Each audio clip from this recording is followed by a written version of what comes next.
why is John Sumrall just kind of a breath of fresh air to the college football world? For those that don't know John Sumrall, or Florida fans that are kind of unversed with John Sumrall, getting into his backstory real quick.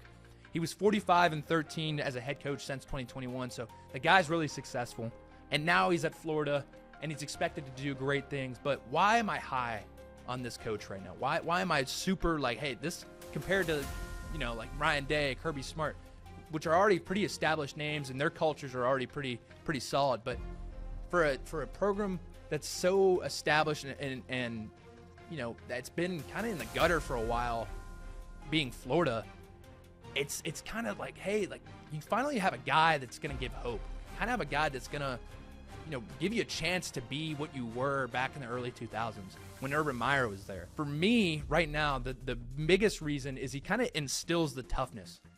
And there was an interview as well with Urban Meyer on, and I forget what podcast it was, the one with Mark Ingram and Urban Meyer. But they were talking about off-season workouts and how championship caliber teams are made in the off-season.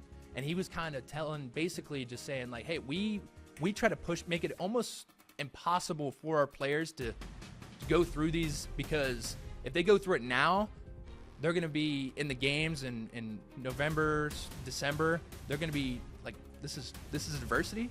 No, like this is cake right here. I went through this back in January and February. This is nothing. Especially after the past couple of seasons of disappointment in Gainesville, going 29-34 over the last 5 years. Florida fans, the Florida program in general, is due for success. Is due for just better. They need better.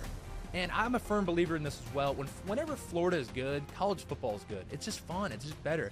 And another thing I want to add too, when your coach is literally squatting with the players, he's in the squat rack right next to you, and you're a player and you see that, and he's, you always say I wouldn't ask you to do something that I wouldn't do myself, and he's doing that with you, like that breeds a sense of like, hey, like this guy, he cares about us.